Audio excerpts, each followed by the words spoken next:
mà lần này đang dễ cho nên ta sẽ là ngày đi thế là đi làm bao lâu thế này riêng đi này đang bắt đắc này đang well mà là mọi người cái likes ya mọi người cái sam là lar cái baba gata đã mà đi qua dos mà là mà gọi lo này đi nào đi à chạy này record division 20 mà là ya chabi jay live baloy rar ala te kamar no ngane jarar ka wam dum ti de lo ngan cha point cha je cha point che chu cha je cha moy ka dual yana cha gorar ka gwan dum ti nan bat che dual medin mi che ko cha ngato ai bat che na point che chu alwa jo male san male man mo go chi ner ka male cha point che chu cha ro gor de ra long manan lakin chỉ telephone to one chỉ message to one voice record to one changa je kan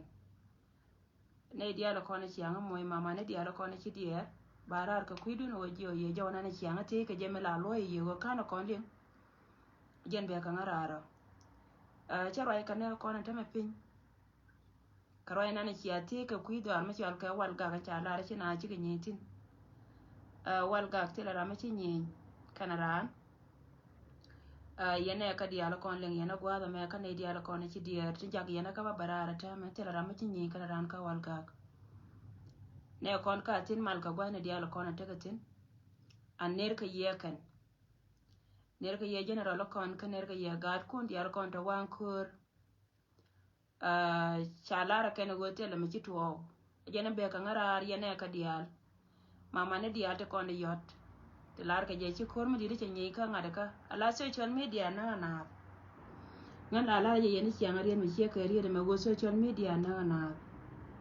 duwar mete tine la go che ka mi di te kon tin ta ma ko nori ji kon dia te ke chunga maka nei barar ko nei de kon la tila no ko yela ri kan tilingi na ka cha wonde cha gor nei de kon gor ka nyin kien chwara kala le nga lo ngoni la re jeni chiang ri mi che ka ri de me go yen ma ri dial mani yene tin kon la nen ka warga mite ka mi sia nen cha gor pe te kon char ka pe jani che nei de kon na ka kon ken pla no ro kon te ku jani chwara kala le nga molono wo bene la barar mate ka michi tuo jala yana ne la ne barar ka pet so ngan barar ka kuidun yendi el dia la kona chi dier kala yene gote kor michi nyen dor ma char ka walga ka me janga ka ne nuare te kona te kor che ji doaran en go jen te la kor michi tuo chawo kon pa ma tama charo de je ka charo ka ne kon so te le michi tuo wala ka walga dum do goni mena na charo ka ba changa jio ka ne go ner ne kon akane chwara dier wala chieng te ka jika nyin ken dia la kona lat keken katana na tekeke akene min dina jena long wore ba palun plasa po ne na content konta wankur jena reba palun ko jen ba pol poin ba jeken chute ko ken kona tania makene chwara dier ka kel ke ye kalat kala dien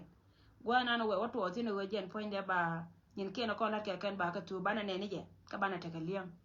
so jena na bengara mi cheke gono pra wo yene de kon chiang yo ka ba ka ku ko cha go ara point da chale cha point je che chui point je ne je la go che chui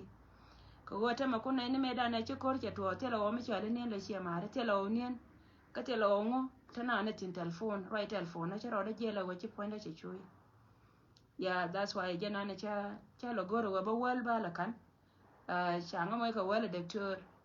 cha wal je la go jen la da bare point cha je ngwane ma da ta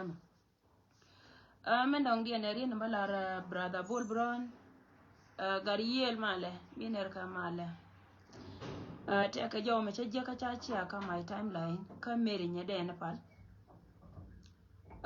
cha je go ba loy meta content ka social media kor connecting kon chal ka ji media dia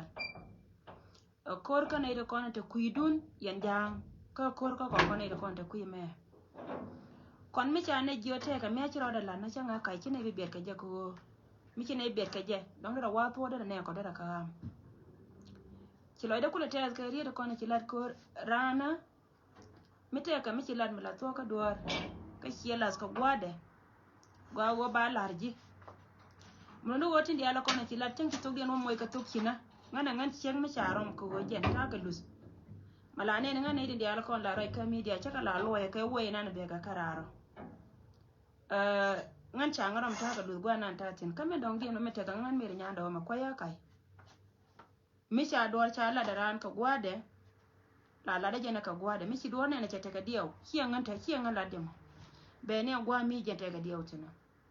riena na bakula larje gogan mo ngo nyo ka melu nga kyunga nyo ka lu ka don wor manana cha la ko ku rai kyuriet nyo ka mabie put ka chod wor manana cha la ko ku rai an medane la da kan por je ga ngalat ka media ne wan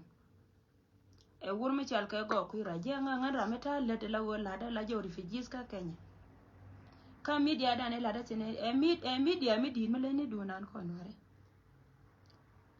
te dia le ko ne la da ka ga je wur nan cha la go ku rai che we nge ne nga riena na bakula larje wa mi che je lu nga ko jin ti ga jo nore mi che je lu nga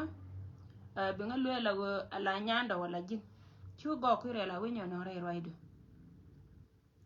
malabia da chanyin ga chaka ri da shi we chaka lem lakin tele mi je ma chalat ka ja kangan ba chang ye go gar ku rai metere ta ka da shi pi me bi ne nore ada nore jen ba ta ka je la se mi di meta ka gan meta me longa kala ne la goro wa dere na na penye beliu mi cha cho ngai na mo nyin ga dia chaka pal ko ngan che tung nga me dan lo na lat kel ka ja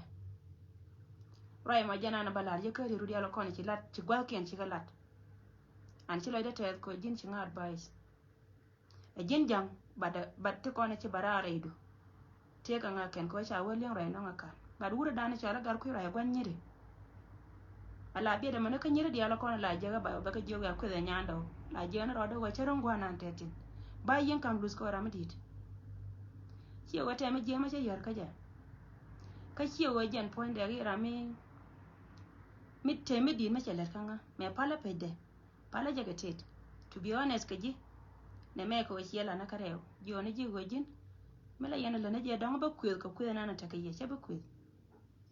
lakin bi lar to today wo wur na ni cha la go ku rai gwan nyiri tela nuar me la da ni dunde la ta na na ta ka je chi na ma ko na je ka me je ya ka pede che je ka pede ko cha nga che cha la ka me je re ma chi la na ka rew ko chi la re je ne i jen kai du me to ko je go ku rai ngan che ngan gwan ka ya ja la gwan ka ya ma baba gar ku rai a ja la gwan ka ya ma ban ngan me bia da chen chen na che ka ri de lose ko ra me di kan e dia da na gwanda min che ko le chop ka na na che chop tin kana gor ba nyen ka ba ka loy I respect him ka ri de che ko da la che la lu no gur kan mor bai po bitu ri je wi mo tel ma kana la nga gar ku rai ma no go ba ngan na che la nga ko ye ga tri che kan nyen ka ngai je go gan singa cha jen ka tel ma je ma che la re jen che le ka ti je ko ngan nyen wori me chi dies ka ngan point lo da ro da ka lo da je la gwar che ro da pal pen da pal pen sia wana ngala go je na la ala wala yana gorda yana yar ka je ana jin point me ti ko jin go ri je bi nga advice la ku pe ka nga chu gar ku ra nyoke an chi we cha nyen ka cha ka lim kana ne ka ti dia la ko nyer dia la ko la ka ja ka nye ko ka nye to du la ko lo ko go kan ta ka do ta ka ta char ma tot la ka we ko ka nga ba la wadi ne lo ka nga me la bi da la go cha nyen ke ri kan dia le los la di ne lo ka nga ko ngai je ku ne ne ko na ka go no ba la re che lo ku so gan la re je ro me che ka na to de chara be nyo ka bara go ba nyo ka la je ka me ne ji na me go ri na ne chi la re advice ma go ko me ji ura na go ji na me te ka me cha la ji ran la lo re na ka re wara ma na wi ra mo okay ko chi ri da ma cha bara ka ji na ja chalin but churo ri nyo ka bara e bi go ku ra bi nyo ka me bi mention chu nyo ka mention tele me che yar ka go ku ra ka te me che ka tele a jen tinga yar ka tingwana lakin men changa kula nene teme wo chara me to che lose re ta ka de mi de je nong to go che mo ke je la se mi di kono nya wuro me chal ka kai to le ne do ka la but ke me ku ka ne ne siang lakin chine ye pa la tene tin ko chung ne kel ka do che jen che mo ke je la se ka pe je me ko chine tingwana kan chi ka ben gwa me wor ka ne to na tele ra me chawo ka bwa na na tetin te kono lat kon ka kon dial kon no rong na ko de kale lakin munga yi duwa na la de nyen ko bina yengan kaje so Joji, thank you so much brother Bol ajira me di kan aji my big brother chanki waka jangoda I still quite respect lakin na me changa ngong an ko warning ni yendi al mani team gar ku rai wa linga today men bi da wana me chagar ku rai chanyi no chaga loje lus lo da je long ko we jena ramedi me la die da pula go me takanga changi na ka je mi china chi ka ben kanga baga kanga ko wagan point ta ka mala da ka ma ka liang de ka so jen men che moy ka ta na ta ka je wala nyira ga nuare me te me la da chi peace ngan changa yo baba gar ku rai chi peace cha kon bo mai rol ko nuare lakin ba da na kon social media me te ko ne nyer kan dia ko na ko za ko ngade ka de e company de nyer dia lo kon te la ko kan dia a jala jo ka ma we ko da na me la bele nyiri longa tango ne me cha wene ana ka ku ka le ku kwa ka le use gar ku rai me te de je so ngala ne ye la rien shi ma ra dia lo kon te ka la gar ku rai ka le yen gar ku rai nyo ka no cha goro go de pale ne me please and please ka kon human being nganta ka pe jana me cha le e du nan kon wara la da kon ka ti chang ba pan amin tare da jana ngor ka ke jan lakin shi abin yer ko cha kon cha gol mo no gogan me te ka ngaka ne me te ka jika gol okay me te ka ngami jana na ngor ka ne kon mo de stel bina ben chang bur yana ko yana shi am lo ngar bina ya kon be ka ben so ngan shi ngara ma da na cha gor ka da na ngan nya nuare dial ba ka la da ka peg lo ai da ke lo tele to duel kan ma sai ra joni ji go mi singa luanga langan ka siangan kwan kweda cha bo ka lain kweda me la yana dem na dong ba kwe cha ba kwe che jan an changa chi go kwen ngagat lakin ko go jiran me lat ka ji duor ka bidi ko nuor la non kon go chana do loy me chana do ko loy biya ko la ngai be nuor ko lo okay gulele che jan ngan tele me che yar ka gar ko roi lakin che piel jelas ka che ngai go chara ma to che lus dai ta ka de tele le no be je ka meri nyando and in that case ntama ko ile goro go jana be chore to pin lakin changa ba longa to pin ko na na changa jatin la de me mala de ma che be pe ngwa me la je ye go mo ko no le ma la dan ka South Sudan one day sianga benen ka Facebook page ba right te guardi na ba latin ko me chala da ngan me chala da na me tatin sieme chi gori followers ka social media ti la da kana la na la karade din ma dong gori followers ka difference so ngana jana la je na mo brother bol goro ina ni chilan nga chalen ka gwada ko nan ka rodun kel rai me sheke wona agani jana de nyoko mat ko ka tin yala kono go yen shi mar de yala kono lim yada go yana wana ma tele doran tele me chito otin chet ke jona ni shalin jana be ka ngara yani de yala kono ci yada donc te kor me chito ka wal gag no tele kor me chito ka wal gag barada ko garar bana ngor kan bana liep amane go ci nyen kon ci gele lo kay me dong dien balar gang dor kir ci ne de kono chal ke jango ka kor ka ne de kono kwala chole tet ka kor ka tet kan jog duna ma go ye go me ci ala chenga dana ta me chama ne joy ka chode chal ke kumedien bere be lo nei kan lok dien kumedien ngai kono go jen ponde la lat ke nyen kien tieda rodun ka men ci ala gwa mo wo yen chwar wu jun chwar je gulpin ya ka won nyam ka ko bata kel ka ya so liamne manu go chitin kono pentin tika pentin ane ko mala ta kel ka ya social media nyin ka dia la real kana rodien ya na ba ya advice ba wo me wane wala ka do chan ra ni nin me ya yi yor ka chien ta me la yor ka ne ka taran te ni nin ba yi jo nga go wara na ta me ka lar na me te lo ko do ba ko la ro e ra mo ya kai chejen ani me bine kon be ka lo changa kai bine ya lat awa kan ke ko wodong de ran mela to pal ka de ne kon de ka gam ka kon wan ka kon jit ka ne kon ka tin yala yen ka ne tamla ne ka lat ka kana kon kwa ne kon le jako jen pan ken ko la jare do ko ne kon te ka jasi ala re ne go mite ka michila baga la wo chi anen chro do goye ma twara ja nan la wo jen bi anan la mi siria dong bi ago ne ja kai matene tine kor ka man matene kon tin kor kon liang dia ka social media mete maton chro do gon ka ne ran ka ne de kon ro twara ja goye kai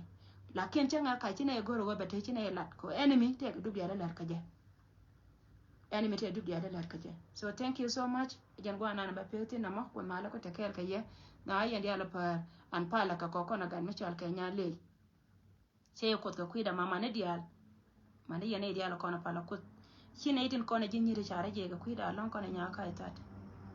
katele me kuna ye gain ka social media me shi nganya ndo pala me ko na je nya manan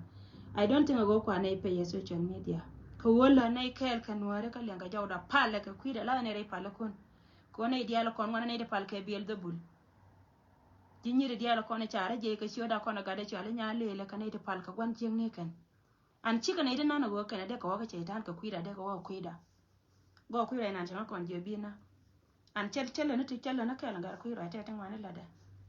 dum no go chadwal ka je berom ke ji samret jana la ye na ko mala te ke ya bai po now